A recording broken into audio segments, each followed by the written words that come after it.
Hey, yo, it's me, Pops Van Marmalade, and you're watching the Comics-Related Madness Network. Huh? So come get some. CromCon. CromCon.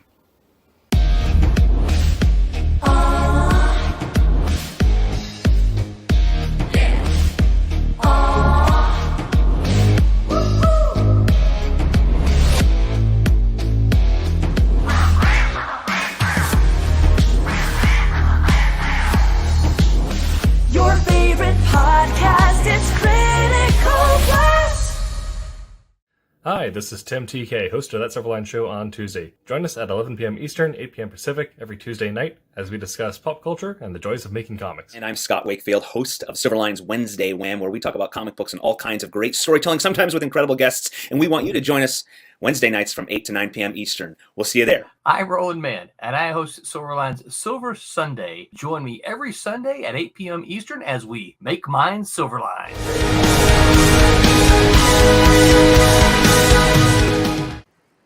Hello, everyone. It is Wednesday night, and that means Silverline Wednesday Wham. We have a new format here. We've moved an hour ahead, and we have changed up a bit of our crew to allow you probably noticed the melodious, dulcet tones of Tim TK are not here. He has moved to a West Coast time, and he'll be doing his own show over there. My name is Scott Wakefield, and I'm going to try to manage things as best I can tonight. We've got a great crew, and we are going to be talking about some fun topics tonight.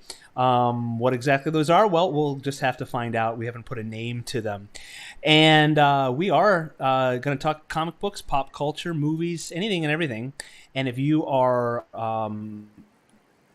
able to and want to throw in some comments, ask questions, and let us know what you've got going on and what you'd love to see from Silverline. And it can be anything comics related or movie related or writing related or arting related or coloring or penciling or inking or anything like that. We love to talk and hear what you have, hear what you've got going on, what questions you have. Before I forget, our show is brought to all of you by Daytona Beach Comic Convention. That's happening September 18th and 19th. And we have a huge group of Silverliners that are going to be there. It's very exciting. And if you are one of the fans out there who got your signature book, your autograph book, whatever we're calling it, make sure you bring that. You'll be able to fill out a lot of autographs there down at Daytona Beach, September 18th and 19th. And then we are also brought to you by historylist.org, historycamp.org rather. And they are partnered with History List. They have a history convention happening July 10th. So head over to historycamp.org, sign up for all their emails, and make sure you join in on July 10th to get all the history you ever wanted. Coming up right now, I guess, is my chance to introduce the crew. We've got some usual faces and some new faces for Wednesday night, and I'm really excited to have. I'm gonna start with a standby, a standard, a Wednesday Wham standard. Mr. Dean Zachary is here tonight, and I'll let him introduce himself and tell you all where you can find him and what he is up to. Hello, everybody. I'm Dean Zachary. I've been in the comic business since way back in the 90s. I've done work for Malibu and DC and Dark Horse, among others. And I'm currently, of course, working for the greatest independent comic book publisher of all time. That would be Silverline. And work with these guys. You can find my art on Facebook, Dean Zachary Artist. You can also find it at Comic Vine and Comic Art Fans for those who want to delve deeply into the archives. And looking forward to chatting with all of my colleagues tonight. Thank you, Dean. I'm going to go around clockwise around my screen, and I've got Barb, a usual Sunday nighter, and she's now going to be joining us for Wednesdays, hopefully forever.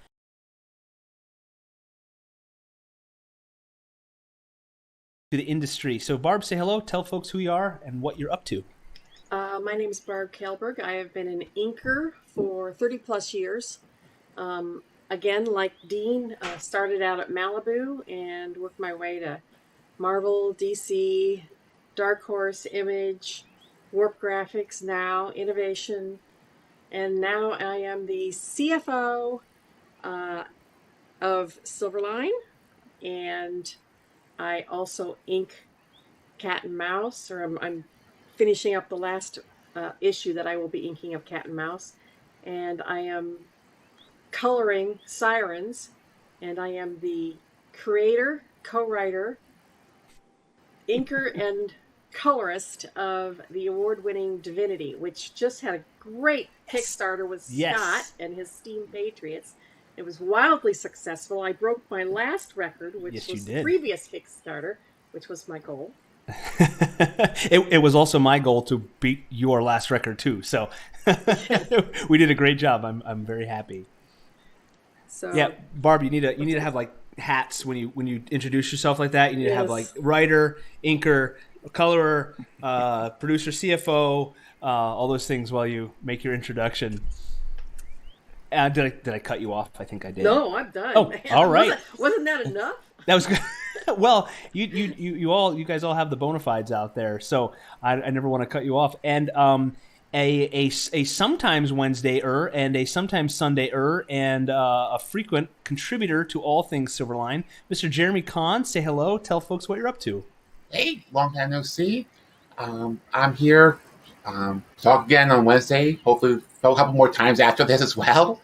Right now, I'm actually in the middle of finishing up the last issue of recoloring Cray. I believe like issue 5 I'm on now. After that, just some covers. I have about 3 pages left for the issue, and we're all done with that. I'll be ready for that soon. Perfect. Jeremy, and you do mostly coloring, correct? Correct. Okay, yeah. The times that you've been on, we've had some great. If folks want to go back to the archives, some of the coloring topics. Jeremy has tons of insight. Jeremy's got so much knowledge that I don't know what I don't know, and he let me learn. He taught me what I didn't even know I didn't know. So all the folks out there who are doing all the art side, it's a world that I'm completely unfamiliar with, and I love to glean as much information and wisdom as I can from you experts. So as Barb mentioned, if you've been following along with Silverline, we use Kickstarter to get our books out there. And the last campaign was in May, and we've been doing double features because we've got so many great titles coming, and we've been pairing up the titles to get them out there. And we teamed up Divinity #2 with my title Steam Patriots #1, and it was a smashing success. So thank you everybody who supported that. And if you're wondering about the status, where are my comic books, you're saying right now, they will be in your hands very, very soon. I've been talking with Roland and Tommy at Kablam Digital Printing, and the gears are moving, things are moving, and it's really just the extras, I think. Roland can correct me if I'm wrong, but I know for a fact he's waiting on a few of the stretch goals. And we hit a lot of stretch goals, and I actually did a little better than we expected. So it's a little bit of a catch-up, which is a great problem to have. There's no catch-up that's coming with any of the stretch goals, but catching up is what we maybe some mustard, maybe a little relish. Yeah. You don't want those on your comic books. So that's the status of your comics and all your goodies that are on the way. And again, thank you everybody. And very soon, those 2 titles will be available at silverlinecomics.com, which will link you to Indie Planet, and you can order those. But every other title, and I would recommend grabbing Divinity #1 at the very least, if you did not grab that yet, and that you can get that now and take the time to see the great beginning of the award-winning story written by Barb, and be ready for Divinity #2. And R.A. Jones, yes, mm-hmm. Yes. Everybody did a great job. Yep. Yes. And just to say something, that if you don't have back issues of any of the books, not only can you get them through Indie Planet, but any and all Kickstarters that we run will allow you to add on all of our previous books as add-ons to the current Kickstarter, which is a nice feature to have. Right, and it's a great way to support the Kickstarter too. I mean, if you want to wait for the Kickstarter, then you add all those on, and it helps. It's a great time to support the current titles and Silverline by adding those on with your order. It's a great way to support and get everything you ever wanted from Silverline in one easy method. So tonight's topic, we maybe by the end of the show we'll give it a name, but we are going to talk about the worlds that we are creating, the Silverline world, and we always want to have everything focused toward the independent comic book world, but it's almost impossible to not talk about the big guys because they drive the industry, have driven the industry for so long, and there's nothing wrong with comparing ourselves as indie creators with what the big guys are doing. They've got the budget and they've got the writers, and they've been around for a long time. So everybody's trying to carve out their own niche, their own culture, and their own style within the world, and we are in the comic book world. So I can't say that Silverline has solidified its course, and I don't think there's anything wrong with saying that, because as with any plan and with anything creative, there are so many variables where the stories, just like writing a single story, the story can start to write itself. If you think of any TV show, a lot of times you give a TV show at least a season till the characters find their stride and they have their shtick or their routine. A lot of times a show will change its feel from season 1 to season 2 because they figured it out. They figured out what works really well. And so Silverline is now getting all of its titles and getting issue number 2, 3, 4 out there, and the Silverline world is coming together, and that's really, really cool to see. So I am going to stop talking here for a moment, and I'm going to allow somebody else to join in if they want. So that's the topic for right now. We're going to talk about where the Silverline world might be going, where we maybe hope it's going, and how that fits in the world, the comic book world at large, and how our world can grow, the Silverline world. So, anybody wants to join in? Sure, go for it, Scott. I think a good place to start would be to sort of, since those of us that are here have books we're working on, sort of describe the content of each of our books to give listeners just a brief thumbnail sketch of the books and give them an idea of what the Silverline stable looks like, and then we can transition from that into talking about it more comprehensively. And I'll go ahead and start with mine. Yeah. The book I worked on early on for Silverline was A Cat and Mouse, which you see behind me, and I was the penciler for number 1 and have done the covers for subsequent issues, and have moved on to begin creating, writing, and drawing my own title called Silverblade. And it is an action adventure set in the Victorian era, and it concerns a battle between 2 secret societies.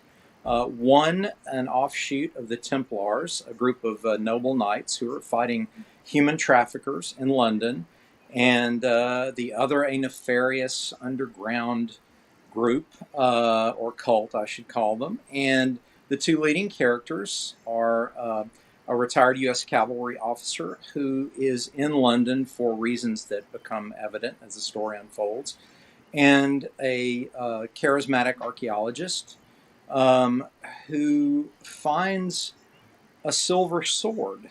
And through the course of the story, I explain why the metal silver has always traditionally been associated with destroying and defeating evil beings, be it vampires, werewolves, etc. There have been various explanations in literary history of why this works. So I'm going to go ahead and take my stab at it, and I'm keeping that secret until, of course, the story is told. So, Barb, why don't you tell us a little bit about sort of thumbnail sketch divinity for us? I'll hand that off to you. Okay. I think that's cool. Silver Blade at Silverline. Yeah, kind of neat. Huh? Well, one of the things that I like about Silverline is that it is a genre-spanning independent comic book company, which means that we don't have to pigeonhole ourselves into a specific genre. Like Marvel and DC has, except for DC's, what is it, Elseworlds, or what was where they had Sandman? What? Oh, gosh. I They had know. Yes. I know, it just went right out of my head. Yes, I know, right? They had a series of books in it that were different, but mostly, you associate DC and Marvel with superheroes. That's it. I mean, you have the occasional Conan or, Kung Fu or whatever like that, but for the most part, 90% of everything that they do is superheroes.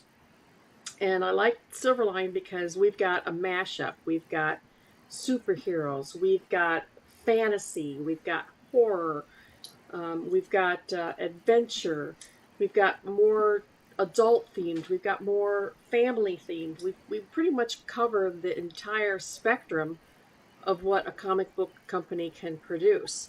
So somebody's going to find something. Right. Everybody's going to find something that they're going to love somewhere in one of the Silverline books. Divinity I created to be a family friendly, although it's got its fair share of violence, but I mean, what doesn't these days? I created a family oriented book which has plenty of adventure and some violence and a lot of mystery and a little bit of mysticism. It's a story about a young girl, 11-year-old, that her parents die under mysterious circumstances. Her name is Divinity. We call her Vinny. And her older brother, Zach and Vinny. He's a Marine, 26 years old, and he really knows very little about his sister because he spent most of her childhood deployed or in the Marines, so they really don't know that much about it. So he comes back from the Marines because their parents are dead. His father and stepmother are dead, and they're all that each other have. And during the course of trying to figure out why his parents are dead, he discovers that she's got this mysterious healing power. And the reason that his parents are dead are because there are mysterious forces and evil cabal that are out to get their hands on her. I mean, think about it. If you knew somebody who could heal, wouldn't you do just about anything to get your hands on them? Just to heal a loved one or sell their services or, worship that person. You got religious fanatics who are going to think that she's great or not. So they end up going on the run. And during the course of going on the run, he calls up an old friend of his from the Marines, Olivia Barnes, and she joins the group. And their main mission is to keep Divinity safe from those who would do her harm, try to take her, try to kill her, try to dissect her, to find out what she ticks. Because she's the only person in this book that's got any powers of any sort. All the rest of the villains are ordinary, run-of-the-mill people that you would find in today's world. And let's face it, we've got plenty of scary stuff in today's world that we really don't need to make up a supervillain. Right. We've got plenty of evil to go around. So during the course of all of this going on, these two have got to learn how to become a family. He's a Marine. She's an 11-year-old tweener. You can see that this is going to be oil and water. The Marine wants to say, you jump, and have his sister say how high, and she says, screw you instead. Right. I don't know if any of you guys have had teenage girls, but oh my God, that Yes. could be an experience and a half. And I swear, Zach would rather be on the battlefield in Afghanistan than dealing with a tweener. So you have a couple of different plot lines going. You got the overall arcing plot line of the evil cabal after the little girl, and then you've got the subplot line of Zach and Vinny learning how to become a family, and Olivia Barnes going, "Oh my God, these two are driving me crazy." So, and it works. It works quite well. I have to throw in. That's it. Jumped right in, and that first issue, it hooks you, and there's a cliffhanger at the end, and you just have to get the second one. So Yep. Great job with it. Absolutely. So Scott, what about you, my friend? Well, the Steam Patriots world, I think steampunk falls into a sci-fi subgenre. I think that's where steampunk falls, and it is a historical fiction. I've taken real events, the American Revolution, America, a real location, 1776, a real time, and real people, but I put in a fictional hero, and of course I've added steam technology, so that changes what's going on at the time. But I wanted to make it believable. I love steampunk. Sometimes I think, and I know it's comic books and I know it's silly, but sometimes I think like there's no way a steam powered jetpack would ever work. I mean, it would never. It wouldn't. I don't know how you're going to load logs, into the boiler while you're flying along. I don't know. But it's fun. Like Steam Boy is a great movie. Loved it. But so I wanted to make it a little closer to believable. It is going to get a little fantastical, of course, but a little closer to real as best I could. So that world, in and of itself, if it's successful, and I hope it is, I don't want to say there are limitless possibilities, but the Steam Patriots world could just keep going. Timeline wise, linearly, I can't speak tonight. Through the war, through the Barbary pirates in the early 1800s, through the War of 1812, into the Civil War if we want. But then I don't even think it needs to. The American Revolution has so much going on and so many players, so many people that you could do a one shot this way and a spin off that way, and I'm excited about the creating the Steam Patriots world, and I have to stop myself because I have to stick to Felix and Ben Franklin, and Felix is his story, without getting off too far and getting distracted. I have other little ideas over here and there and little things plotted out. So I would love to have that happen. I'd love to have that world keep growing. So the potential is there for that world to keep going. And within the Silverline lineup, which like Barb was talking about, it's such a great mix. We've got some superpowers. We've got action hero style people. And in Barb's world, the Divinity world, just a little bit of a superpower, but it's a really believable world. Meaning you don't have outrageous villains. You have, because they're real, and like a real scary. Within the Silverline world, the Steam Patriots world, I hope it just keeps growing, and I'd love to keep that going.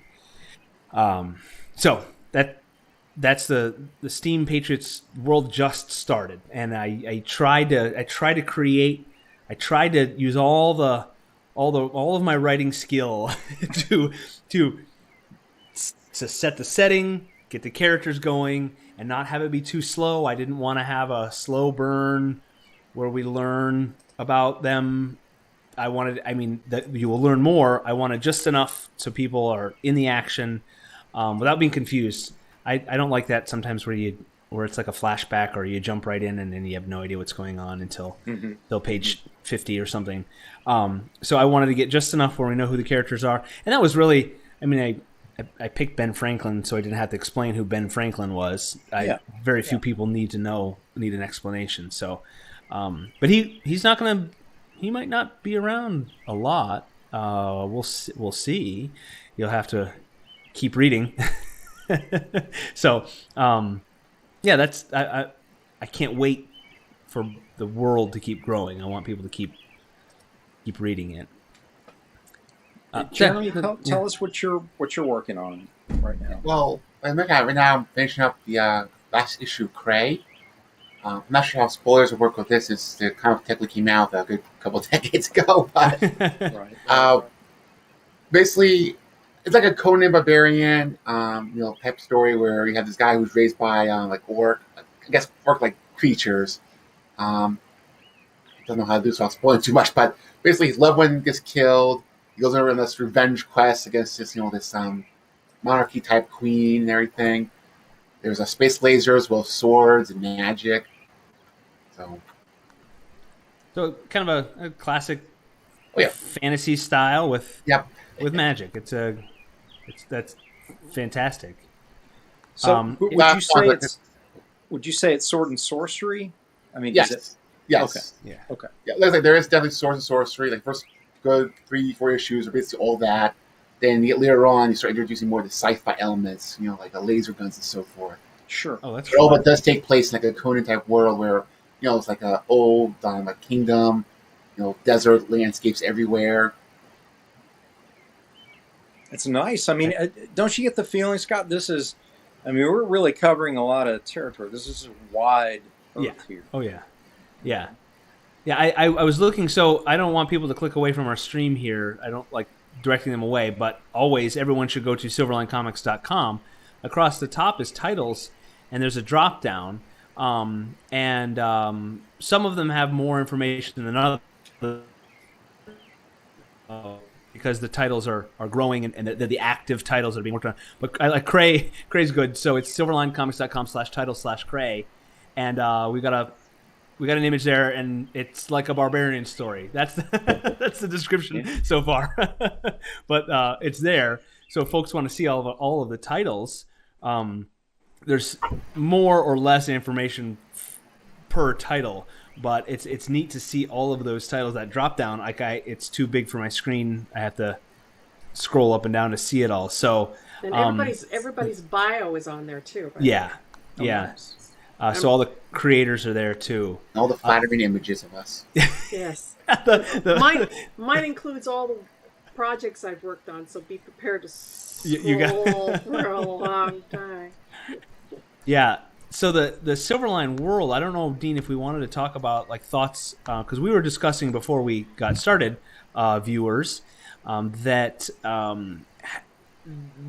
our Silverline world could maybe overlap within itself. Now, as the Steam Patriots world, I don't see it fitting into the broader Silverline world. It was all a dream.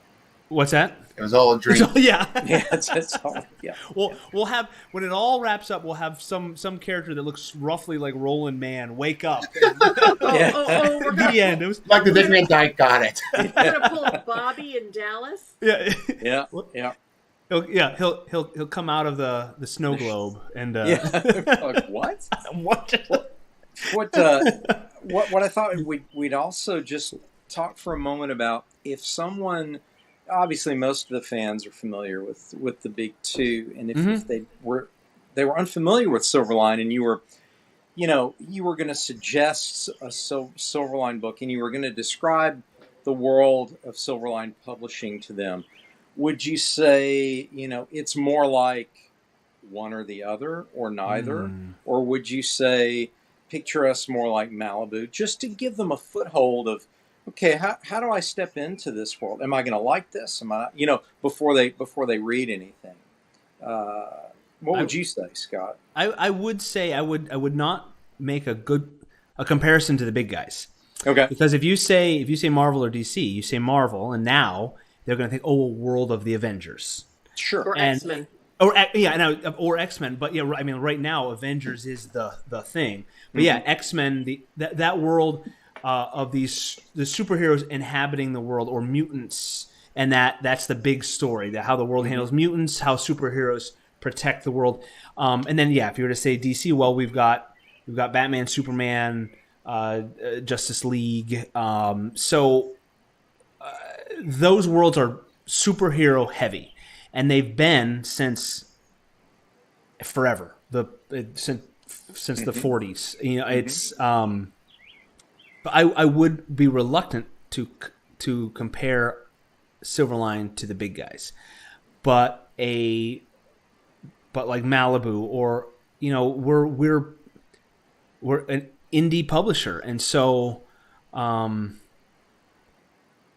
stories are different, and I don't think, and we are not as superhero heavy because we don't need to be.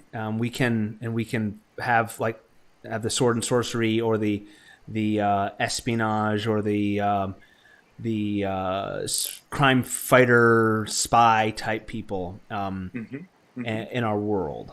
Oh, I think it's naturally skewed towards Malibu because the original people that started it were all Malibu.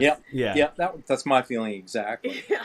My feeling exactly. And the other thing that leans me toward not just Malibu, but Marvel a bit, in that from what I can tell so far, the titles exist in our world. We didn't invent different cities, fictional cities. They exist in real cities. I mean, whether it's London or cities in the American Revolution, or Divinity, from what I understand, exists in our world today, right? That's correct. And what about Cray, Jeremy? Is that? It's a dream. It's a dream. Okay. Like the distance. That's guess towards the distance past compared to everything else. I have nothing else to connect it to. There's another book or two that take place in current time for Silverline, and I can't remember which titles they are, because I'm thinking that obviously, well, Cat and Mouse and Divinity could easily cross over with Divinity and crew rolling into New Orleans and needing help from Cat and Mouse, who, by the way, are not superpowered. They're more along the lines of Batman, where they are They are perfectly human, but very skilled. I was going to you could get Craig would be like a Savage Land type storyline with all the characters going to. Yeah. Excellent comparison. I see that too.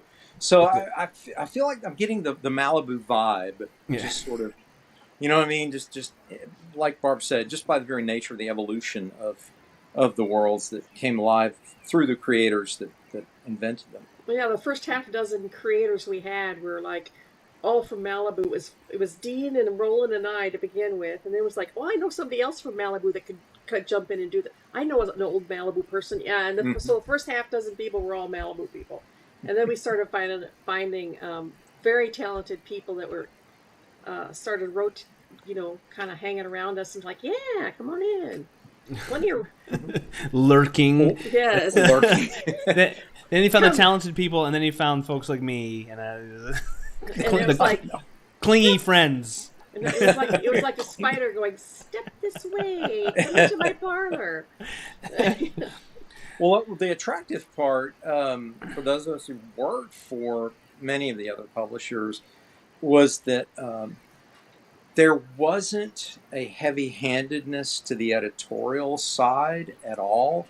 And being here from the very beginning with Roland and Barb, I at no time felt overly coerced, shepherded, influenced, or just overly edited. And for a creator, that is just really the best case scenario. Barb, did you feel like wide open, like when you obviously felt, open enough to come up with your own storyline and pitch it? Because I was pushing the envelope. I had never. I have to take that back. I did a 6-page written and inked piece for Warp Graphics for ElfQuest many years ago. 1994, I think it was, and that was the only thing I'd ever done. I just stuck in my little lane, inking. So to step out of it and push my own personal envelope to get into writing and coloring was scary. But I figured, I'm of that age. If I better do it, I better get it done now. And Roland was like, "Yeah, jump in, just do it." I'm like, "Oh, okay."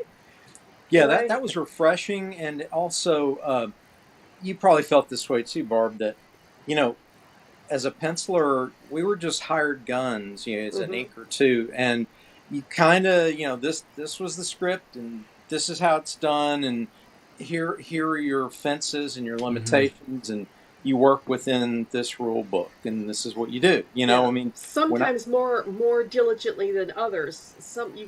You had some editors that would ride shotgun on you, but with a loose rein. And then there was other ones, like, believe it or not, working on Barbie was just, they had such a tight control over every single panel that you sweated every panel, basically. Oh yeah. They'd go over it with a fine-tooth comb. When the Star Wars franchise was over at Dark Horse, that was so heavily observed that I had very tight layouts that had to be approved at Lucasfilm before I could do finishes. Every single page. Yep. DC was like that with Barbie.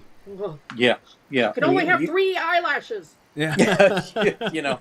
I remember there was a character that had a specific face tattoo, and I had the guidebook. They sent me the character designs, and boy, I had all that stuff taped up to the board, and you had to painstakingly make sure it was consistent in every scene and all that. And I completely understand that. What was nice though was here at Silverline we get the opportunity to create our own model sheets and our own character Bibles and our own character worlds, and hopefully we can find a way to cross them over. Scott, you'd mentioned that earlier. I think we talked about it in other shows that you can always use a tachyon field or a time portal.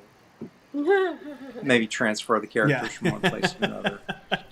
Figured out. I liked Jeremy's idea too. Yeah. If we just the worlds collide and they overlap and they cross the barrier somehow. Sure, why not? I like that idea. The great convergence. Yep. I think it was a Bongo for the Future Round Sisters crossover. They basically had the characters go into a comic book to the other world. Yes.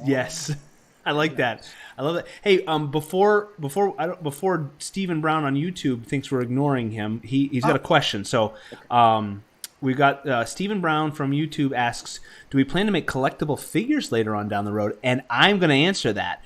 I plan to. I've been talking with some friends that are totally head over heels in jumping 2 feet with 3D printing, and they've been working on it. So you're getting a spoiler or teaser from the Steam Patriots world. Yes, I want to make, if you're talking about figurines or stuff, I would also love, now this is an idea that I haven't tossed out. I've been chewing on it with Dan and Rory and some other friends about a miniatures game in the Steam Patriots world. Now that's something that's like way beyond the scope of my brain power. So I love the idea. I would need really smart people to help me figure that out. And how it would work, because there's going to be cool weapons in the Steam Patriots world. We're going to have Ben Franklin, Franklin boiler carriages, and we're going to have you guys have, if you've been watching the stuff I've been teasing, there's a cool machine on one of the last panels towards the last page.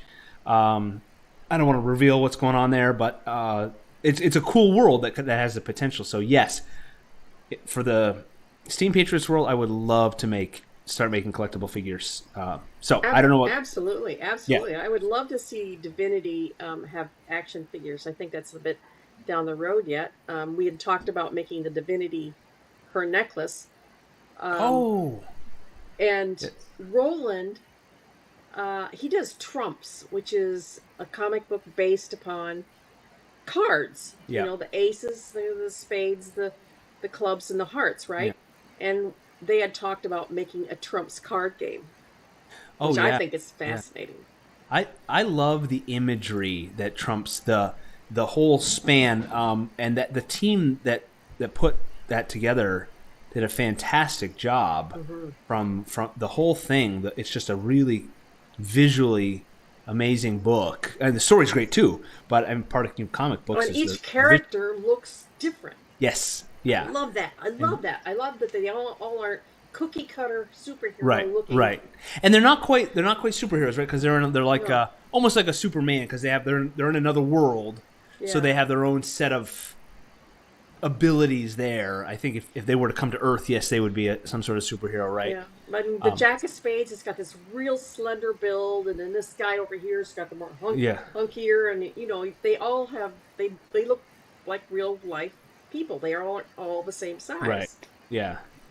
Well, from the Silverblade world, yes, action figures, but also I plan to do this, and I've even done a prototype from one of the weapons already. But I want to create collectibles, particularly the silver sword itself. So that will somehow get made along with other artifacts. The 3D printing potential, and I've been following it. I don't know much about it other than folks that I know that have them, little desktop things. But, sure. It seems like almost an unlimited potential with what you can make. I know that the materials are limited. You can't make an engine. But you can print what looks like an engine, or what looks like a sword, or what looks like a Millennium Falcon, and and so many different materials. And now they're making printable metal parts. And I know they're not strong, but it's incredible. It's incredible. I have a friend he's getting started with making, because you can buy the files. People make these files, and he's printing off miniatures for his D&D campaign. So he's got all his player characters, and then he makes the monsters, and and he paints some of them. He's really good at painting, but that's tons of time, and he does have a job. So he's got printed miniatures.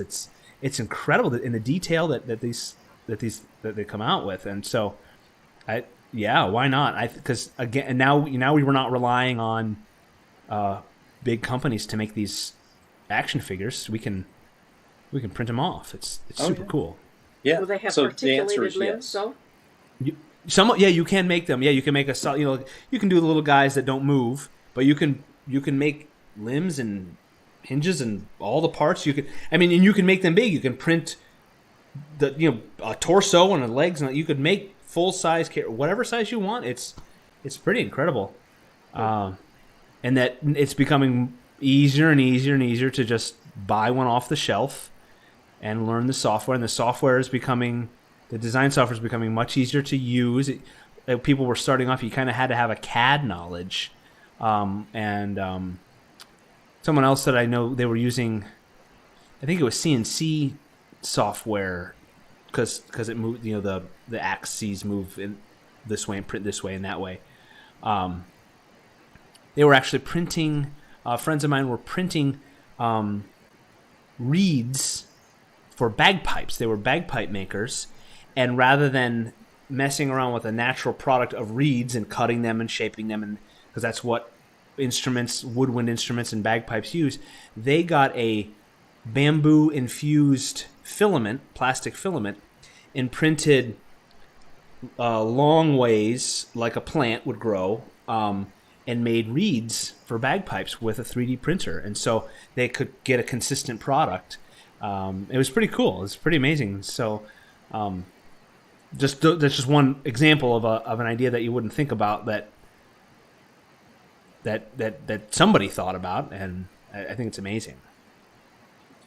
Well, the other idea I wanted to just test with you guys is we're in a time now where primarily publishers who are independent are doing 4, 5, or 6 issue story arcs and then collecting them into trades, and that seems to be the template or sales model that works best.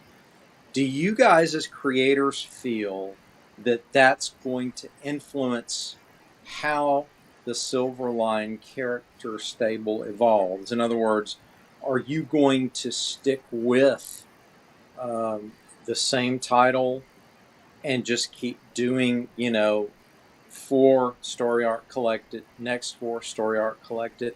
Are you going to branch off? Are you going to jump timelines? Are you going to do it tangential stories? What are you guys' thoughts on that? Barb, what about you with Divinity? Well, I'm going to jump it over to Jeremy here because he got skipped over on the last question. Oh, Yeah. So you start off, Jeremy. Well, I feel I don't have much say in how the story unfolds. I'm just coloring the thing. You know though, what I've gotten from my team, and I've enjoyed it, and I think it allows for it, is the teams can have some input. I know you get pretty much a final product. Yeah.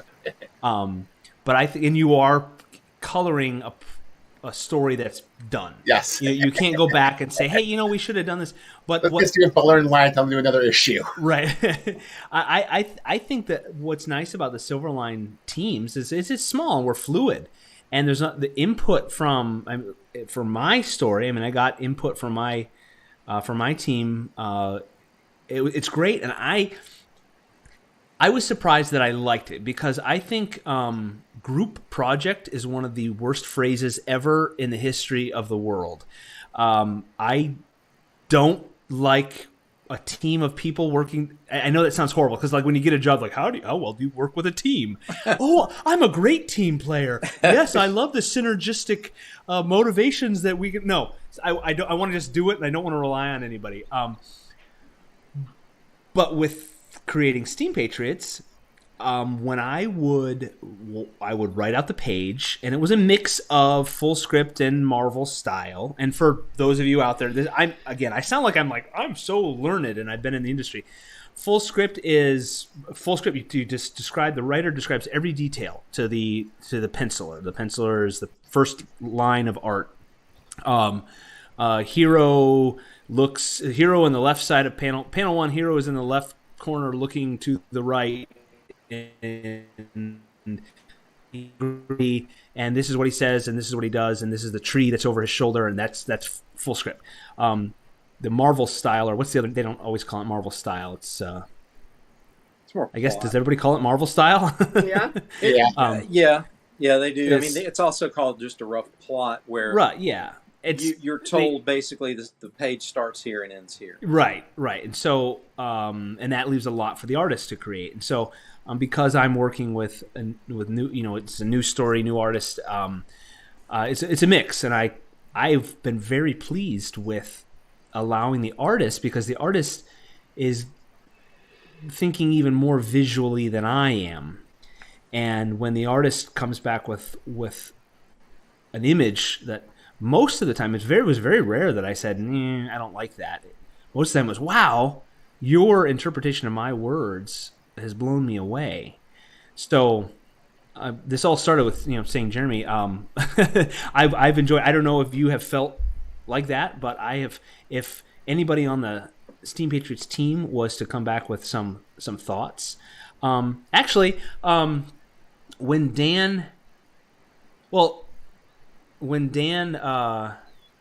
colored, when Dan came back, but Jeremy, you colored Bloodline. Yeah. Firewatch 2-1. Yeah. So when the colors come back, I think that's another interpretation. You're part of the team. Like you're saying, you're seeing it, and the colors can really change. Set the mood. Yeah. And because who did Sid Van Blue did Trump's, and I know Roland said, "Go for it," and she came back with really vibrant colors, and so so the variant Dean's cover for Steam Patriots, when he did the pencils on that, when it finally got to colors, it was really vibrant.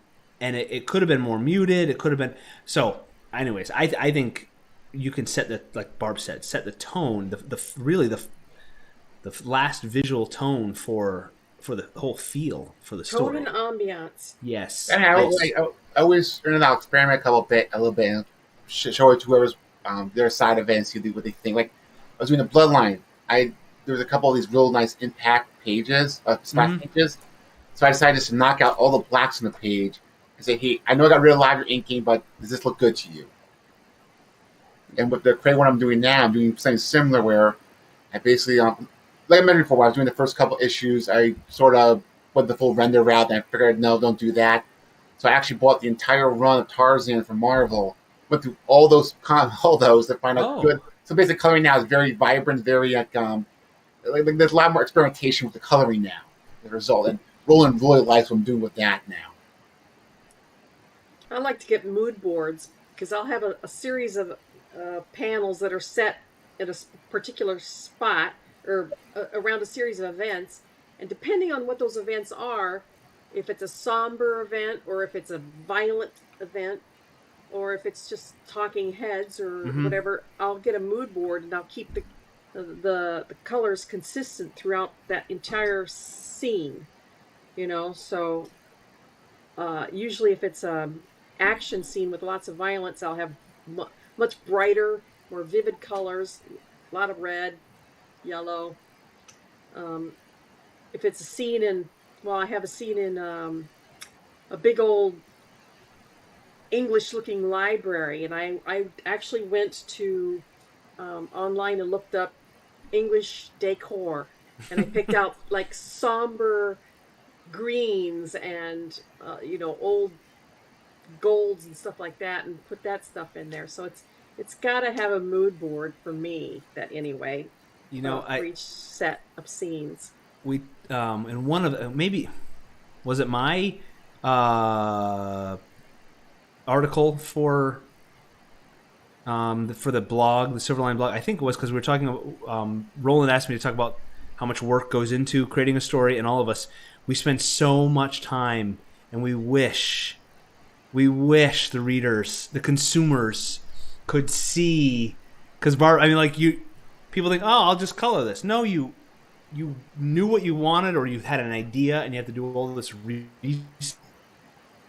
You could see, but hopefully the end result is pleasing and they get it. We're coming up towards the midpoint. I want to give us the signal that we need to give our final thoughts about creating the world here, and then we'll switch off to our free for all and talk about a little more general pop culture topics. But the Silverline world, we kind of started talking about how we could put the stories together and how the Silverline world could fit. One thing I want, and I know it is infinitely easier with a smaller world like Silverline rather than the worlds of the big guys, is Dean, Barb, yes. Jeremy, correct me if I'm wrong, I feel like back in the 80s and 90s, they were much better about continuity. And you would more often see Spider-Man would comment on something Mr. Fantastic did. And you'd see down in the corner a caption would say, "See Fantastic Four number." And I feel like the worlds, the timelines lined up much better. And now, and again, correct me if I'm wrong, my time for reading comics has ebbed and flowed. I've missed big chunks here and there. Kids do that.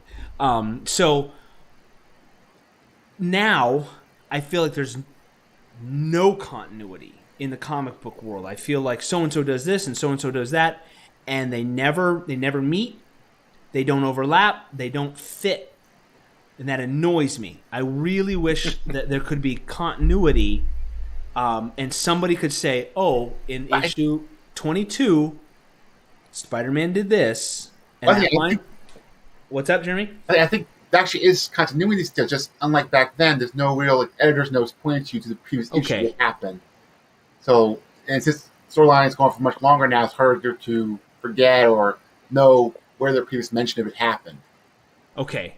Yeah, and if Silverline was to start doing that, I would love it. I'd love it for it to say, see Cat and Mouse number 3 or number 30. It would be really cool if the worlds combined. We would need somebody in charge of continuity, and that can't be Roland because he's got too much going on. I was going to say you'd have to have an incredible editorial. That's a good job for an intern. Yes.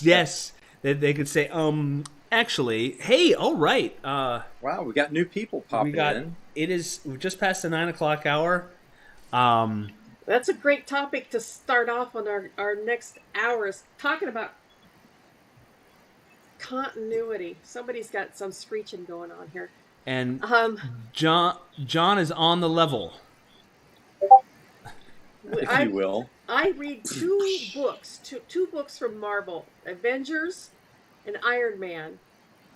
And they both have Iron Man in it, right? The Avengers have Iron Man, and of course Iron Man has Iron Man.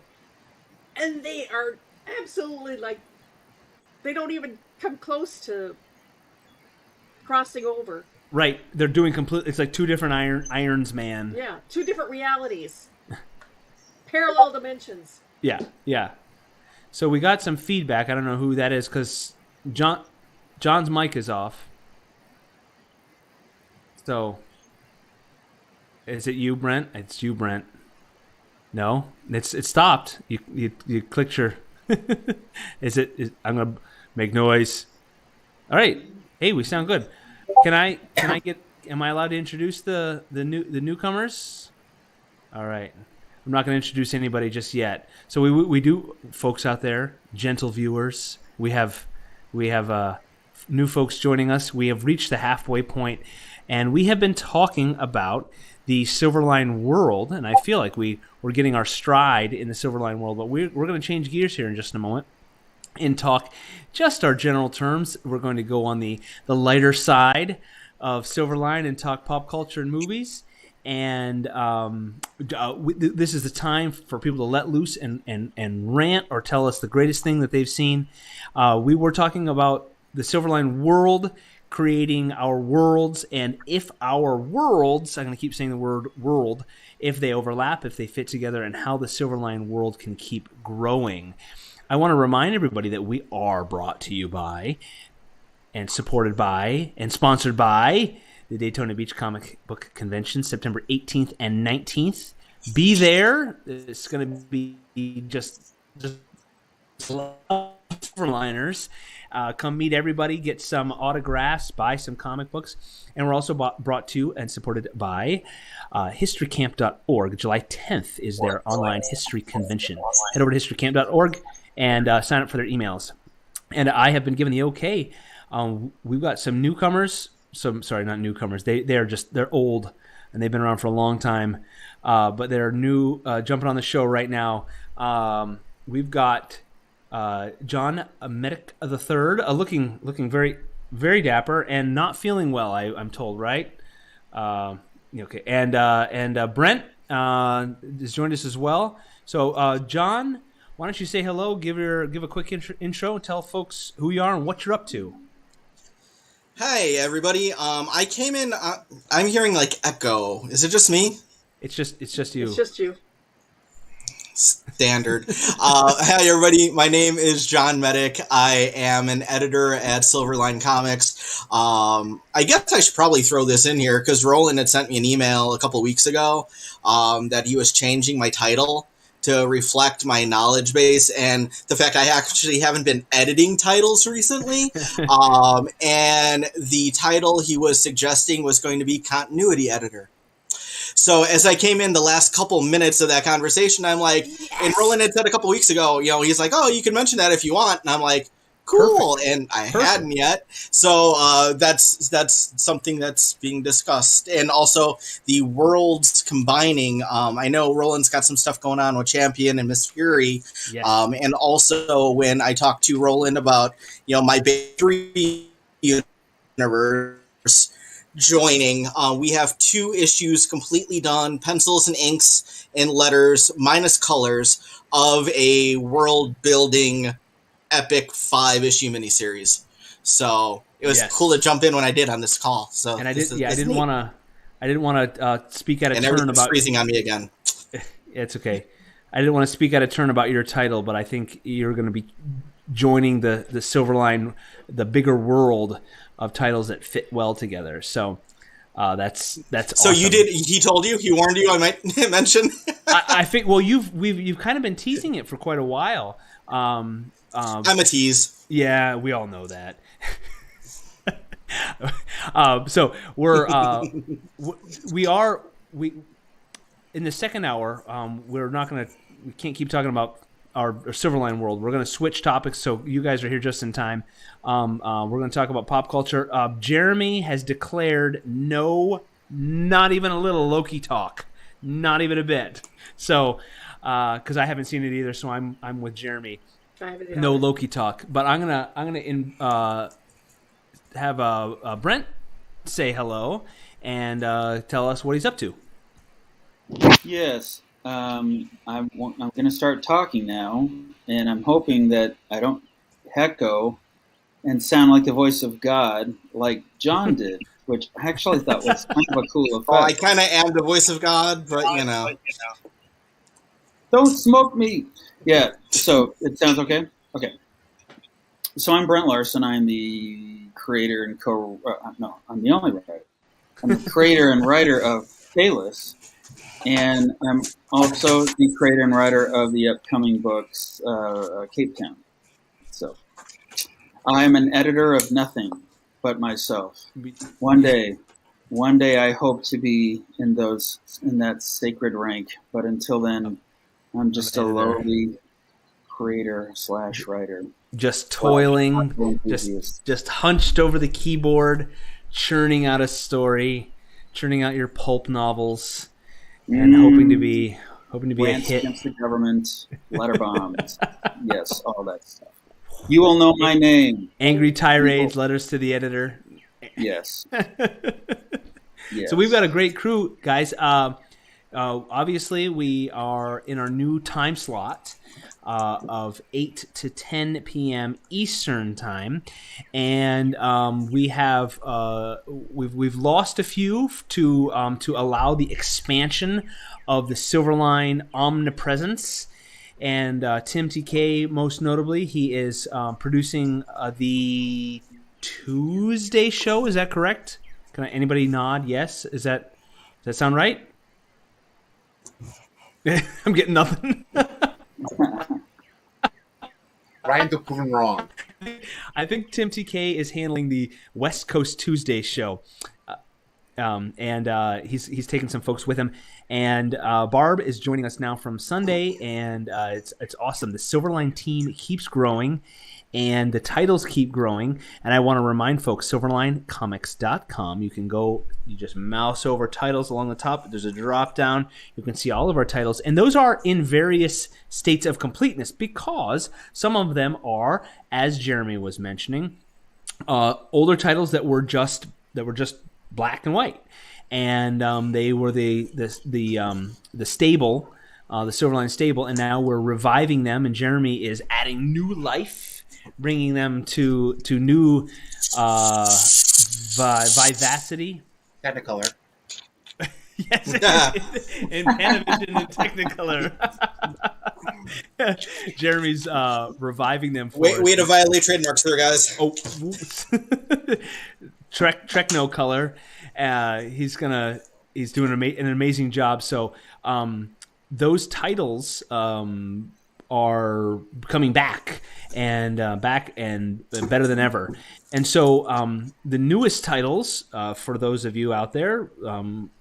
Thank you. Barb and R.A. Jones's Divinity #2 should be in your hands very soon, along with Steam Patriots #1. Those were funded on Kickstarter, and we thank you very much for your support. So in the second hour, it's become our habit as our topic fades a little, and we start to have awkward staring at each other. We run out of things to say. I mean, most of us. John doesn't run out of things to say. I like our second hour to be a bit more loose and free, and to talk about what's on TV and what's on the big screen and what we've been reading and what we've been enjoying. It is not limited to pop culture or stories, but that's where we all kind of live right now, and that's our profession. So we can't talk about Loki. I'm sorry, it's too new, too fresh. Jeremy hasn't seen it. I haven't seen it. I honestly haven't even finished. I haven't seen it. Winter Soldier and Falcon yet. So, but I know what happens. I mean, how can you not know? the internet ruins everything. All the spoilers are out there. So without spoiling, has anyone seen Loki? 2 episodes now, right? 3. 3. Okay. Third one dropped today, Okay. didn't it? I watched the first one. Are we? Where are we? Can I get a thumbs? Brent's giving a 3/4 I'm trying to thumb. Make sure the perspective is correct. Okay, John, have you watched any yet? He's frozen. Is he frozen? I watched. No, I'm good. Okay. It's like y'all are frozen. Maybe it's just me. I watched the first episode. So after the first episode, I'd probably say the same thing as Brent there. 3/4. No spoilers. Okay. Some people thought WandaVision started off too slow, and Falcon and started off fast.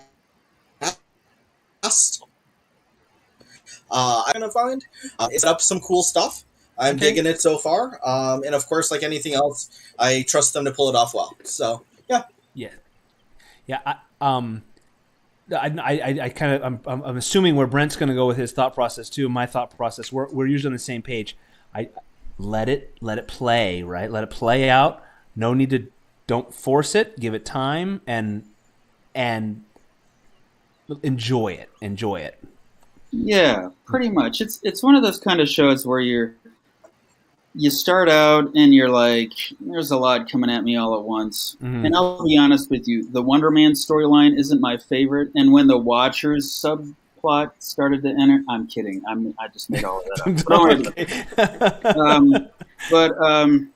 Yeah, it's not grabbing me quite as quickly as the other two, but you can tell that they really just got a story they want to tell, and that's good. Okay, I'll stick around. Okay. I mean, it's Marvel. I really have to. I think I'm contractually obligated. It's a contract I don't remember signing, but I think I'm contractually obligated to be there. So, yeah. I believe there's a first for the Marvel TV shows with the first episode of Loki. Without going into spoilers, I don't recall, and people tell me if I'm wrong, did either Falcon and Winter Soldier or WandaVision actually have any film scenes edited into the TV show as a recap? Don't think so. No, I So that was Falcon and actually. Winter Soldier didn't it?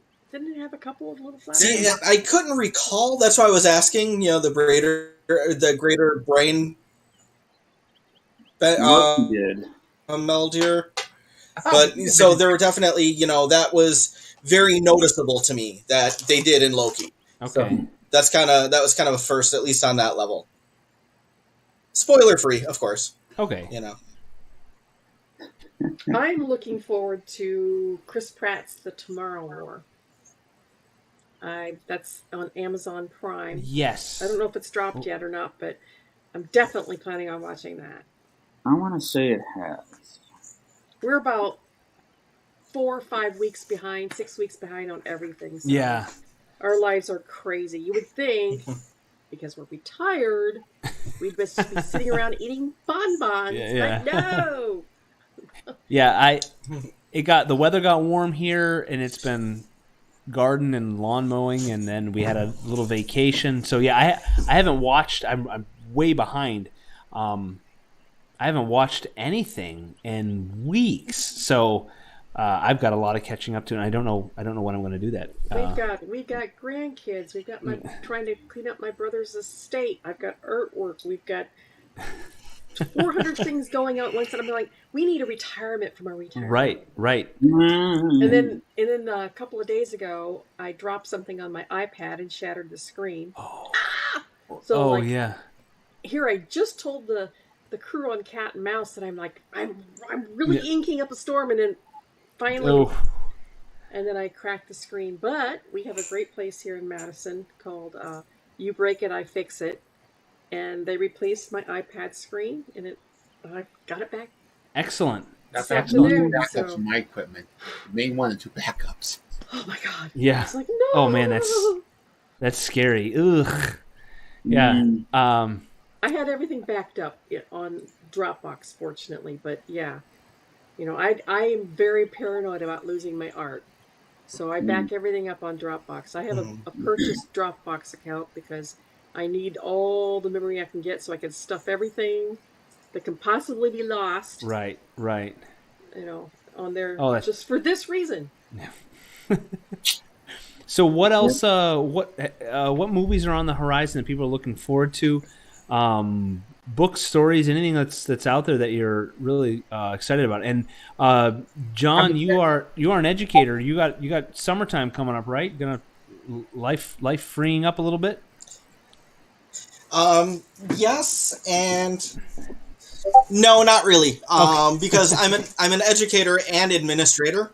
So we go year round, and I'm actually teaching a class this summer. Oh boy! So my summer reading is teaching teachers discovering computers. Oh. So this is my summer reading. It's the class that I'm teaching. We started last week. I've got 14 students in class. It's an online course. They're delightful. Yeah. It's been great so far. So it's a good start to the summer. That's good. Yeah. Wow. Has Yeah, anyone started watching Invincible yet? Oh no, that's on I have not. Netflix. Yes, that one's All right, I gotta write that one down. very violent, right? Yep. The first episode was Okay. Yeah, I will probably wait to with my youth in the house. I don't have opportunities to watch. And as much as I love Derek Robertson, one of my former pencilers, I cannot get into The Boys because it's just so dystopian. It is. Oh, The Boys was great. Which one? What? The Boys. The Boys. I enjoy The Boys, yeah. but I feel like I need a palate cleanser when I'm done, like something light, like Scrubs or something like that. To take the bitter taste of The Boys out. Yeah, did you see now the Scooby-Doo Crowley Dog crossover coming out? Oh my god! Mm. I want my heroes to be heroes. I don't want them to be the villains in the story. But you've got Carl Urban, and Carl Urban I trust. Yeah. From Bones McCoy to Dredd to Billy Butcher. I think we're watching it for different reasons. I can be just but he is awesome. He has a very reserved language in The Boys. Very reserved with his feelings and his use of language. So that's kind of nice. That's sarcasm. Starlight's hot. Definitely. So, but yeah, I like it. And I think that they're kind of rounding the bend with bringing maybe some more heroics back to at least some of them. Yeah, they're bringing Jensen Ackles on as the Soldier Boy. So he'll be making an appearance halfway through season 3, I know. One thing for not as violent but still dark, at least for a younger audience, definitely check out Camp Cretaceous. Camp Cretaceous. That sounds like a horror show. It's basically a young adult animated series on Netflix based on the Jurassic Park series. Oh, so it's not lobsters like eating people. No. Or exploding heads. No exploding heads. Camp but there, like I say, there are people who do get eaten. No Cretaceous period. There were some dinosaurs that had mental powers. So, Being Goldberg talked They're the ones that pulled the comet to the Earth. Yes. We deserve this. I started listening. And that's a new story, I think. Didn't we do that Dinosaurs for Hire at Malibu? I started. That was there. I started listening to Jurassic Park. I read it way back, and started listening to it. And I started listening to it on a very late drive home from Maryland. And it's a great book, but I forgot how slowly Michael Crichton books start. He starts off with action, and then he does a lot of building. In Jurassic Park, it's like all of the this happens, and then someone's putting all the pieces together. And it was not sufficient to keep me awake at about 11:30 p.m. Midnight driving. I could not. The river rafting scene as well goes forever. Which one? The river scene. Oh, really? Oh, in the book. Yeah, I've forgotten that. Okay, I don't know how many hours into the audiobook, but they're just now starting the tour. They've hopped in the Land Rovers. They're Land Rovers in the book. So remember, a lot of the more violent, more action-packed stuff actually more movie focused. A lot of stuff not in the book actually. Right. It's got to be more exciting than what I'm listening to right now, which is the history of the kingdoms of old Great Britain. Oh, that sounds interesting. But I find it interesting. Oh, I love that sort of stuff. Yeah. For a while, I was kingdoms only lasted 8 months to 2 years, and there was somebody else. Did you read the story a couple years ago, and probably more than a decade ago? And I'm gonna Richard III, right? He was the last Plantagenet king before the Tudors, right? Mm-hmm. When they found his skeleton in the parking lot. Did you read about that? I did. Yeah, that was very interesting. I'm up to William the Conqueror right now. Okay. So. Yes, 1066. Yes. So now you're going off. Yeah. Yeah, 1066. Yeah, that was a pretty key year. Yeah. Battle of Hastings. Yes, that's where I'm at right now. Battle of Hastings. Richard III, they were excavating and they started finding things that, of course, were of this era, and it's in England, and so it's much more interesting than excavating in North America. And they found they started finding bones, and they it's where a battle was and where a monastery would have been, and they ended up finding his skeleton. He's the king that history's iffy on whether he locked his nephews up in the Tower. The Tower of London? And some people say yes, he's responsible for their deaths, and some people say they got away. And no, they were murdered. Yeah, they threw him over the edge. Yeah, so it was an interesting book how they found his body, his skeleton, under a parking lot, and somewhere in the 1700s they had built something so his feet were gone. They found everything but his feet, and they dug, and they were they were in a couple feet of where he was. It's pretty interesting. Well, here's a little interesting thing. A lot of times, if you didn't fit in coffins back then, they just chopped off your feet to make you fit. Yeah. Oh yeah. Wow. Yeah. Even the king. It's a lot easier that way. Yeah. No respect. So, yeah, look up Richard III. It's an interesting story. But yeah, Barb, I love that sort of stuff. I can see our audience going. Yeah, I know. These two going on about history. I'm curious who's doing the narrating. Is it I'm assuming it's a British guy. It would be cool if it was like Sam Elliott or something like that. Oh no, it's a very, very cultured British woman, and I just love the way that the cultured British rolls off their tongues. I'm part British in my background, so I love British history. It's a funny thing how we associate that culture with their accent, and they don't. And I'm sure we could get our resident Englishman Peter Clinton to chime in. But what's also funny is how in any movie, especially movies that take place 200 years ago, the villain is always British. Yes, it sounds so. Why is that? That accent was completely fabricated.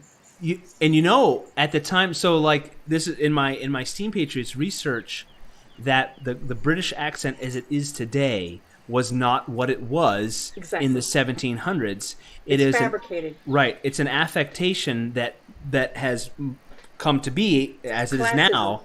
It's rhotic, RHOTIC. That accent. It's also similar to like that New England where they take the R. The R goes away. Whereas the British would say the caw, and we say the ka. So that it's a rhotic the accent. The ya. Yeah. Ugh. I can't stand that. It's affected to separate the classes. Is what they did. Yep. And so any movie or any representation, like The Patriot or something like that, they would not have had it. It would have been different, but it would not have been as it is now. There you go. That's your history lesson, everybody, and that's why you. What it did sound like? What's that? Did anyone know what it did sound like? I before think they the sounded application? like Eliza Doolittle from Come on, My Fair Lady. My Fair Lady. You mean the Rhine and Spine? The Rhine and Spine stays mine. The Rhine and plane. Spine. Go! Yes, Go! that's what they sounded like. Yes, so, and anybody that's watching in England, we apologize. Yes. All of our butchering our your adoring fans. They look down on Yeah, Americans, try to so get them to do suck it, an Britain. authentic Yeah. Southern accent, and then see how well they do. yes. Huh. So my takeaway: they don't sound like Dick Van Dyke. Got it. Yes. Yes. Why couldn't they Dick get a Van Dyke British is guy my to role be model. what's his name in Mary The Sherry cheesy Bobbins? sweet. Completely original creation. Somebody Ricky cheesy Rouse. sweet. Well, it's probably the same reason why they had Robert Downey Jr. playing Sherlock Holmes. Yeah, Well, he yeah. did a fairly decent job of the accent, but it probably would have been better to have an actual English Right. to And do it. but He also But I'm did Dr. complaining because Dolittle. I love RDJ. Dr. Doolittle, that's a great marvel of filmmaking. Horror. If you believe behind the scenes stories, the visual effects team, that is fun entertainment. Which one? What's that? Behind the scenes of how they made Dr. Dolittle, Robert Jr. Oh. It's really fun. I mean, not fun from there end, obviously. Yeah. As much as I absolutely adore RDJ, that movie was a horror. I have to admit. I applaud you guys for giving it a shot. I just looked at the reviews and I'm like, oh man, Nope. I could watch that, or I could hit myself in the face with a hammer, and it would take less time. Huh? Save some money. Yeah. I've already got the hammer. It was pretty bad. It was pretty bad. I do enjoy the original, and that's 2 Rex Harrison movies now that we can reference. Okay, all right, folks, back on track. Movies on the horizon. We keep Space Jam. talking. What's that? Space Jam. Space Jam. Scott was so blown away he froze. His internet couldn't handle the thought of Space Jam.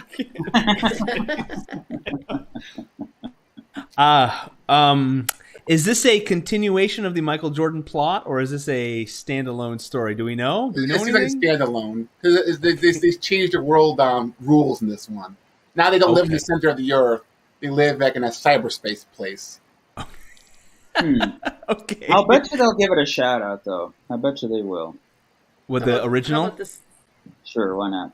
second Venom movie? Oh, I did not know that was a thing. I missed Oh, yeah. that. When is that? I want to see that. Yes. Ooh, okay. Suicide Squad. Did you?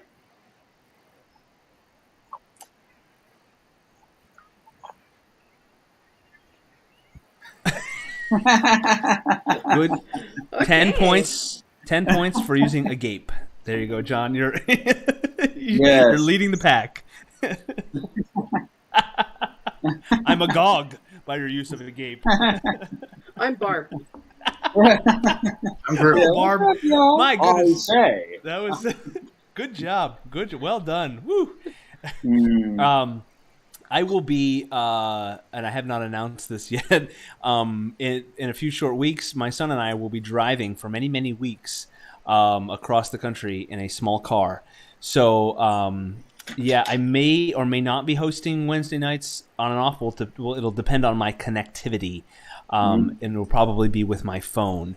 So, movies for the next 4 or 5 weeks may not happen. You said July 8th for Black Widow, really? Ooh. Okay. Yeah, that's one I really. Oh no, I will be at a family reunion in West Virginia, so I will see that. Does anybody know when Dune is coming out, or has The local has it theater. come out? I think it's. I want to say October. I want to say October. I thought August, but maybe. I maybe want to that's see October. that one. Yeah. Yeah, all the big movies from last year being pushed into a very Yeah. narrow time frame. So I want to see the Green Knight. Have you guys seen the trailers for those? No. As in Gawain in the Green Knight. No, I don't know. Maybe it's Does it like take place in fantasy. in the King Arthur time? Is it The trailer makes it Then look it's like it Gawain. does. Richard the First? Are we? What, Hamana? Yeah, they do. Dev Patel is in it. Oh, And he has a rap show. Yeah, maybe it is Gawain. Interesting. But it's an A24 production, and I love those guys. They're great. So What do they do? What else have they done? they do a lot of kind of art house kind of movies, like they did Midsommar. Oh, yeah, that's an Um, interesting one. Yeah. Oh, they did the Lighthouse. Okay. Did they do the Okay. Lighthouse? Oh, Okay. I didn't say they were 100%, but No, the Lighthouse is the one with Willem Dafoe and Robert Pattinson. Yeah, yes. I was so excited. Like, first of all, I saw it was like a sea story. It's a lighthouse. It's like, and it's filmed in the 1:33 aspect ratio, and it's all very like 1940s, 30s, like 90-degree angle. And then the black and white. I don't even know how they film it like that, but it looks like the old film. I couldn't understand. I could. The movie ended, and I think the most confused I've ever been at the end of any movie, thinking what just happened.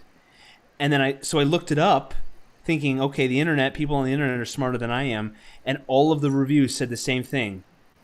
We have no idea what just happened with this movie. That's the Lighthouse. But yeah, I heard there's another Matrix movie coming out. yes. with Keanu. No, Agent Smith. Is it going to be Keanu Reeves? Trinity's bad.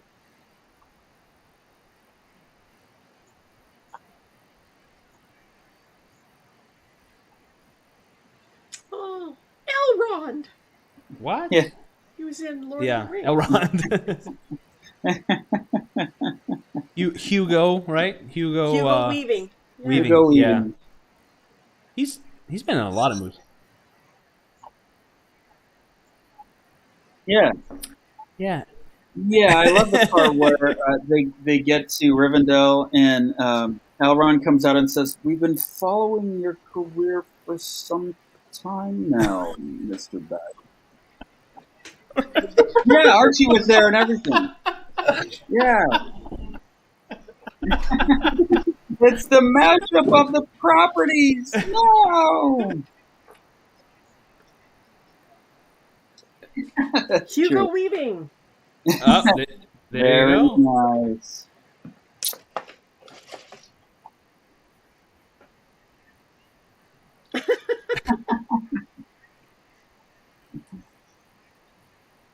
Mm. Mm. Yeah. Moody. No one's ever said anything about Anakin, so maybe we should start, huh? Has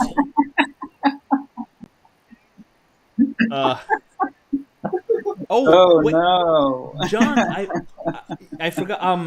I helped a friend clean out a house, and we found not one but 3 Laserdisc players. So let me know if you need one, and a video disc. The record ones, the video disc players. Yeah.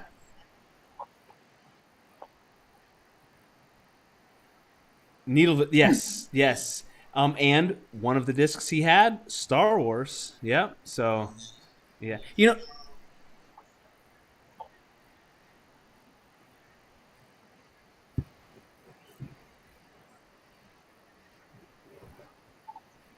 Oh, really? Oh, I didn't know.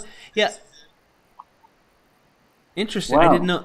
Like they skipped the whole Death Star part, right? Yeah, They just went straight to Yavin. it's like the animated Lord of the Rings, and so the Fellowship went off and had a great day. The end. Yeah.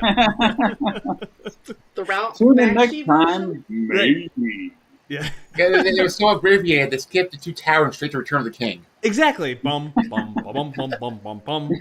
Are we talking about the rotoscoped one with Ralph Yes, Bakshi? Yes. the best one, the best of them all. I hate So rotoscoping. check that off.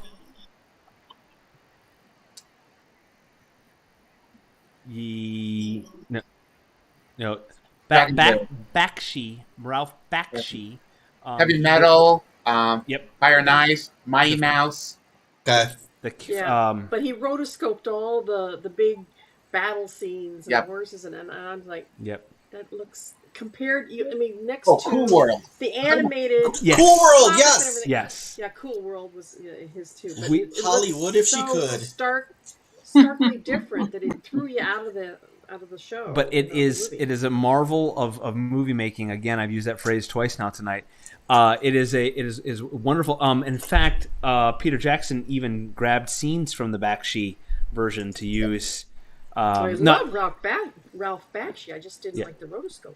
You got to watch it though. Like, and I forced my children. You will watch this. And just like me at the end of Lighthouse, they sat there through the Bakshi Lord of the Rings. They're like, what is going on? What And then is after DCFS came, Yeah, I know, right?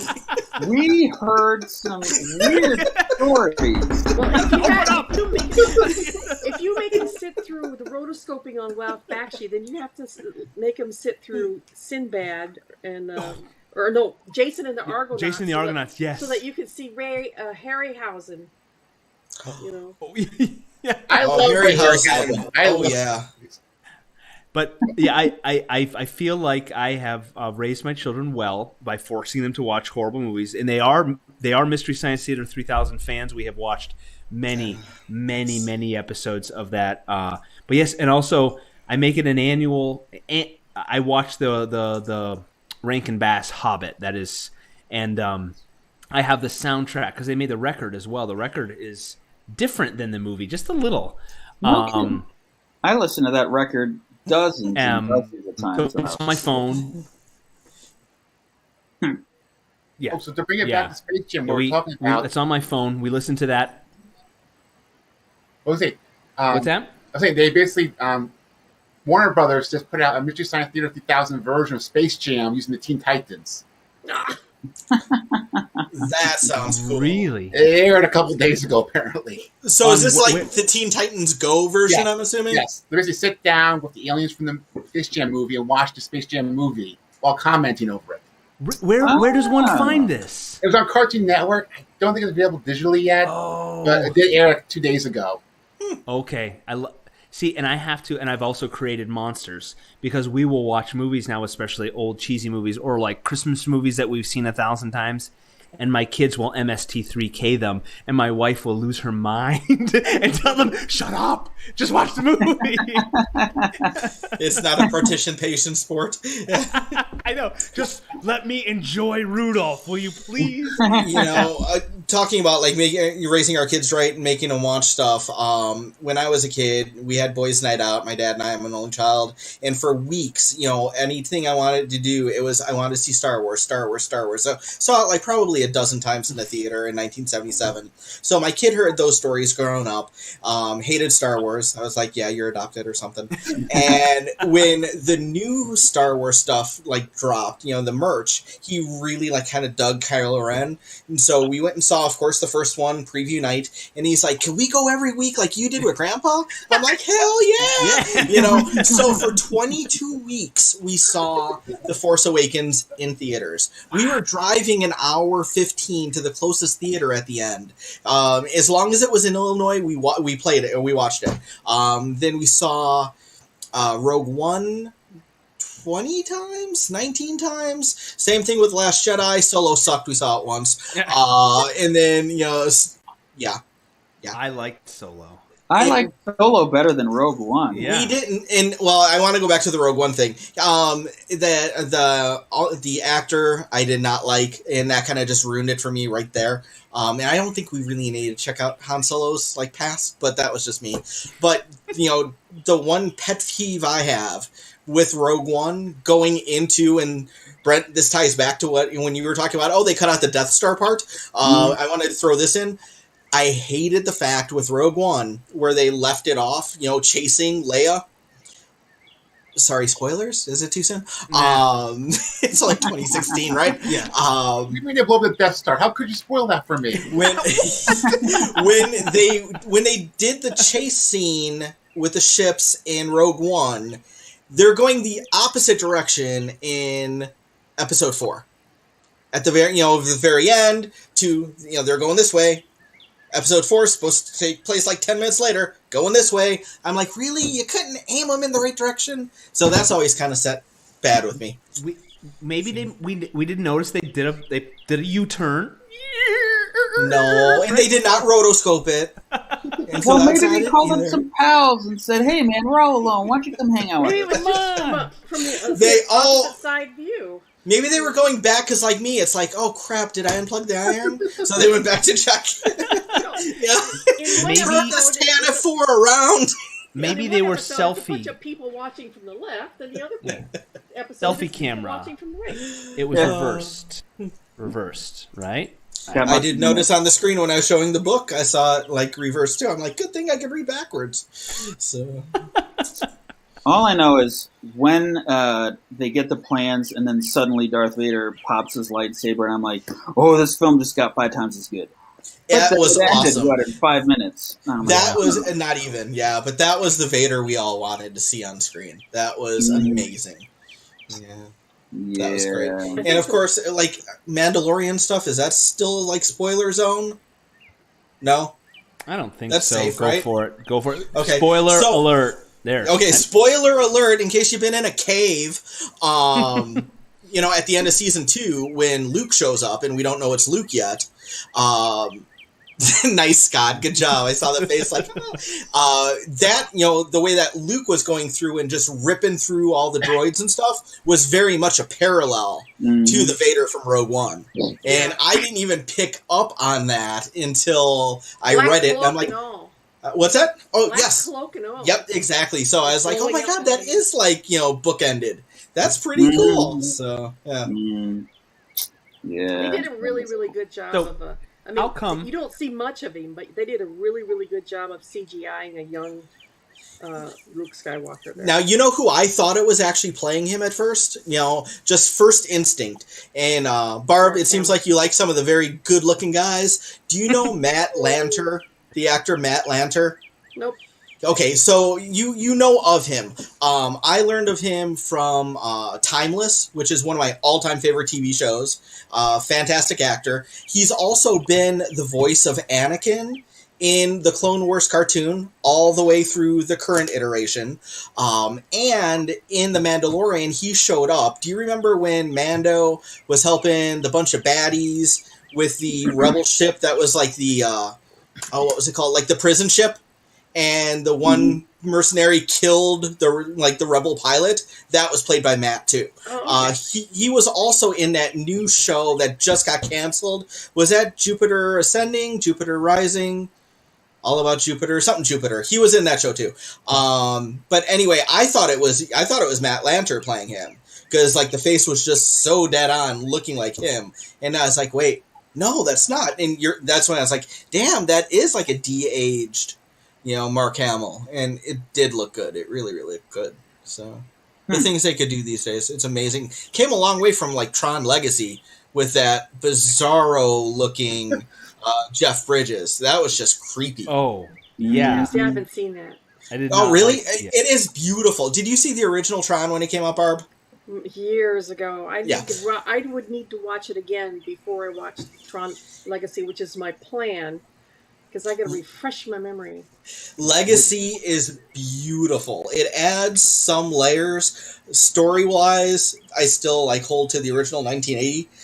but just the beauty of Legacy. It is, oh my God, I saw it. I was working at a school that's out of business now, so I'm not going to get in trouble. I took an extended 3-hour lunch break one day and went and saw it on the IMAX.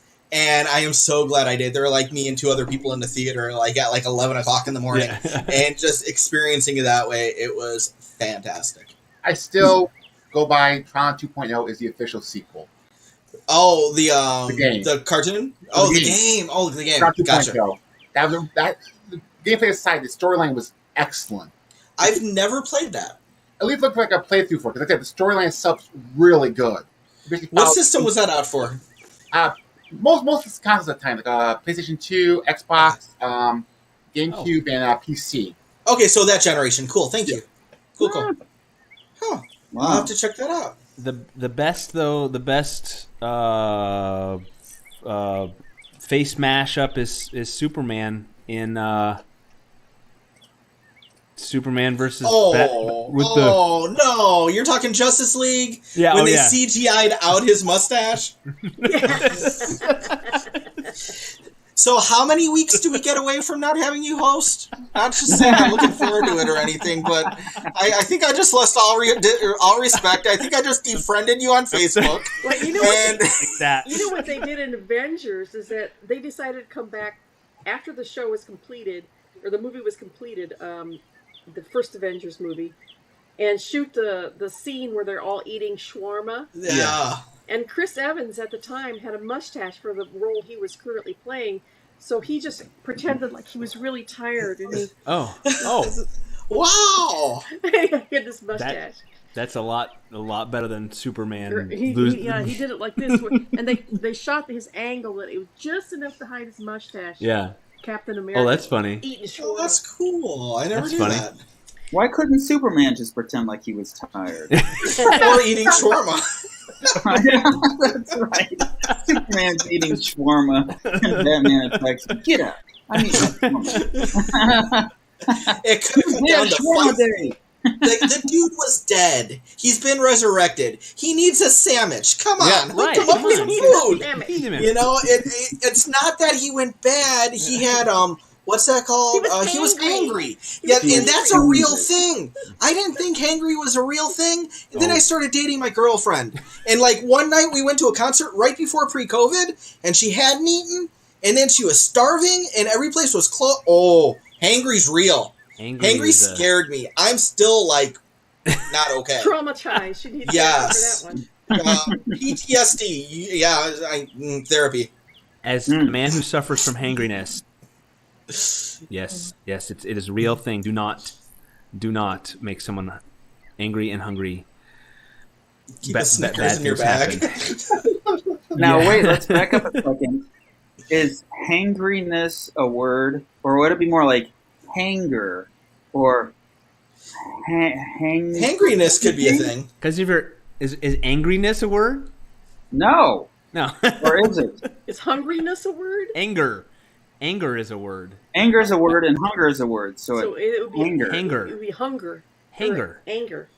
Okay. The hanger, isn't that where they keep the ships? the hanger. Yeah, that's right. And the airplanes are in the hanger, the hungry anger.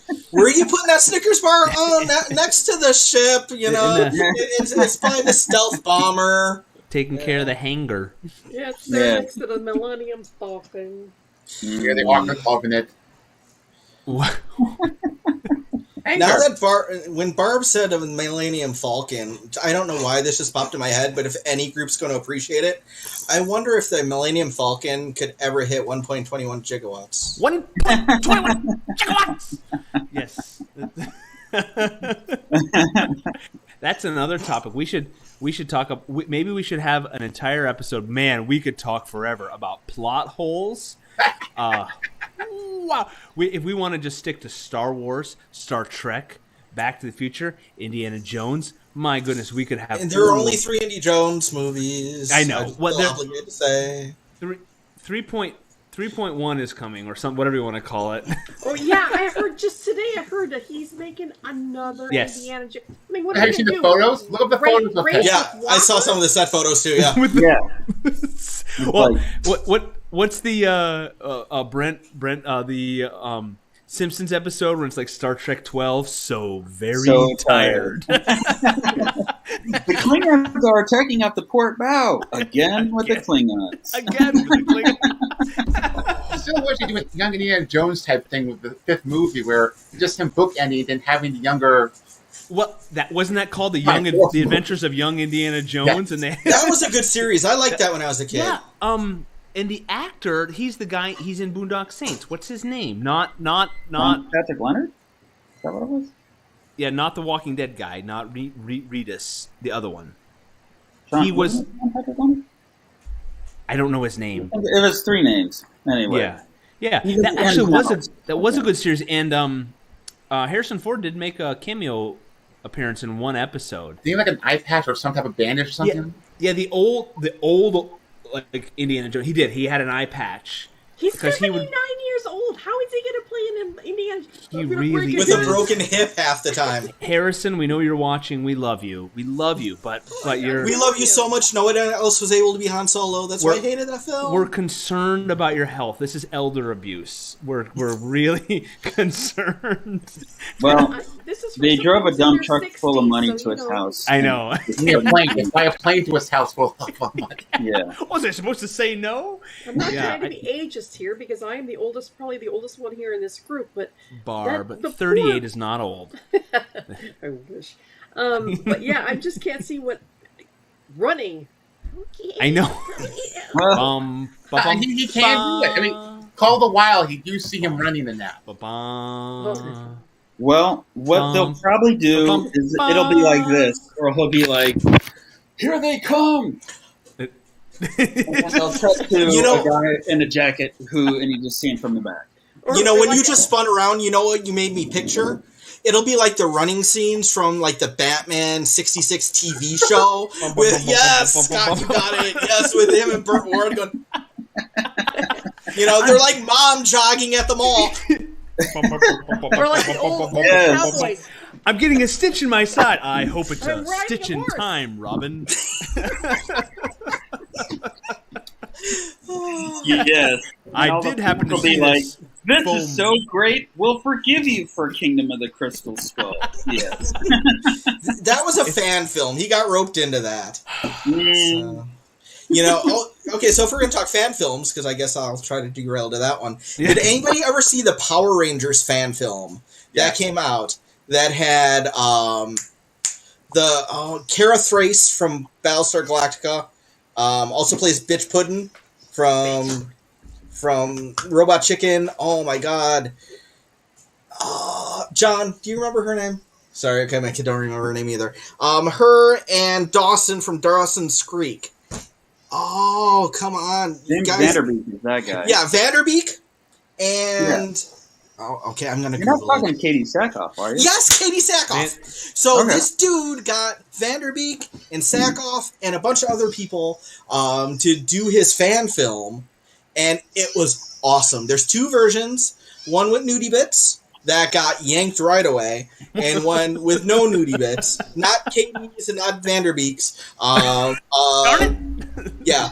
So, sorry, but it was such a well done fan film. It's like that is what a fan film could be. And then if if you- Reboot Power just come out a year later. Yes, yeah, and the fan film was better. Yes. It was amazingly good. And one of my favorite fan films ever, bringing it back to the Star Wars stuff and Mandalorian stuff, Kevin Rubio's Troops. If anybody has ever seen Kevin Rubio's Troops, Troops, if you haven't, you need to watch it like tonight because it will make something in the Mandalorian stand out. It is Kevin Rubio. He was doing fan films like when they were on the cutting edge, and you know it was brand new stuff. We're talking like early 2000s, and it was a mashup between Star Wars and Cops. So it was, you know, following some stormtroopers on Tatooine. We find out how Owen and Lars really died. Scott, you're going to love it because there's some MST3K people in there. They've got Max Servo and Crow as a couple of robots being stolen by Jawas. It is amazingly good. And just the banter with the stormtroopers It is the banter that was stolen for the Biker Scouts in the episode of Mandalorian, where the two of them are talking when they have the child in the bag, and then they start shooting and they can't shoot for squat. And just like that playful banter, that was literally lifted from the playbook of Kevin Rubio, who also did write some Star Wars stuff at Dark Horse. If anybody's ever up for reading some good Star Wars stuff from Dark Horse, Tag and Bink are dead. So it's two rebel guys that get stuck in these crazy things. Anytime you see like two stormtroopers, like when Vader tell the two TIE pilots, you two come with me, basically, it was really Tag and Bink undercover, trying to get off there. And they bounced their way through the original Holy Trilogy, in like an amazingly awesome, fun way. So yeah, check that out too. But Kevin Rubio's Troops, it's great. And on that note, it is, John gets to wipe up the rear. It is 10:01 10:01 on the East Coast here. And we have had a fantastic show. The first half of our show, we discussed the Silverline world and how it could overlap and how we could continue to build our world and how we are building our world. And we also discussed and we thanked all of the supporters of Steam Patriots #1 and Divinity #2. You will be having those in your hands in a few, very shortly. I don't know if it's weeks. It should be not long at all. You'll have those in your hands. And thank you for everyone that's joined us at our new time. We are, of course, 8 to 10 Eastern. And if you're watching this not live, if you were watching a recorded version of the show, it is recorded before a live studio audience. That's not true. But if you're watching a recorded edition, go ahead and toss some comments up still. If you have questions, we love to answer those. And for all of our folks here that joined us, real quick, we've got to wrap up. I'm going to go around. I'm going to go to Jeremy, Barb, John, Brent, and say goodnight. Tell folks where they can find you and how they can follow you. So, Jeremy, go for it. Yes. Good night. My name is Jeremy again. You can follow me on YouTube at AP Joy Paint. I should be uploading some new videos soon for covering videos, basically. And I'm also on Twitter at Jeremy M. Khan. And that's about it. Cool. Thank you, sir. Barbara? Barbara Kaelberg. That's Kaalberg, and you could just Google me because I'm the only Barbara Kaelberg on the internet. I'm on Twitter, Instagram, Facebook, DeviantArt. So just Google me and find me. Excellent. Thanks, Barb. John? Hey everybody, thank you for letting me try to entertain you tonight. My name is John Medic, last name is spelled Metych, exactly how it does not look like it would be pronounced. Please come find me on Facebook, send me a friend request. You can also find us with Beta 3 Comics, which has been my publishing imprint that has joined the Silverline family. Beta 3 Comics on Facebook as well. Give us a like. All right. Brent? You can find me on Facebook. I'm one of many Brent Larson, so good luck with that. You're the handsome. You can find me on Instagram under Brent.Vector. And you can find me on my website, BrentTLarson.com. And that's more than you ever need. That works. They can find you. And I'm Scott Wakefield, and I'm at Steam Patriots on Facebook and Instagram. After the flurry of activity during the Kickstarter campaign, I've slowed down quite a bit, but I'll try to get back at it. Steam Patriots, those should be in everybody's hands very soon, and I hope you love it. It will be mashed up flip-floppy with Barb's Divinity #2. I'm very honored to be teamed up. And when you get those, shoot us some emails or messages or whatever. Tell us what you think. We should have those very soon. This has been Wednesday Wham, and we have been supported and sponsored by the Daytona Beach Comic Book Convention happening September 18th and 19th. Go over to their Facebook page. Barb will be there. Who else? I think I am leaving John will be frozen north and coming to Florida. Barb, we should talk. I wonder if we'll be on the same flight. John coming from the frozen north. Yeah. I think Brent just walking out his door, walking down the street. He'll show up if he wants, if he feels like it. I'll probably take an Uber. And I will be there as well. So I'm very excited. All of us coming from many miles away to beautiful Florida in September. And we're also brought to you by historycamp.org. On July 10th, they have their online history convention. If you love all things history, go to historycamp.org and sign up for their email notifications and register to join in on their convention. I think that is all we are brought to you by. We do have a podcast. So we're on all the streaming services as well, so you can catch this. If you missed anything, you can listen to it while you drive to work or work out or do anything where you need some entertainment. We're podcasting as well. Don't forget, Tuesday. I feel really bad. I don't know the time. There's a Tuesday show now for the, specifically catered to our West Coasters, and there is Silver Sunday. That is 8 to 10 p.m. on Sunday evening. Go to silverlinecomics.com. Go check out Silverline on Instagram and Facebook, and even LinkedIn to get all the updates. And go to silverlinecomics.com and scroll down to the titles, or go over to order or buy and order all of our comic books. You will enjoy them. So I think that's it. I think unless anybody's got any last minute thoughts, this has been our show, and it has been fun. Thank you to everybody here that has made it possible. And Mr. Producer, thank you very much. And that's our Wednesday show. So as always, make mine Silverline. Silverline. Good night, everybody. Good night.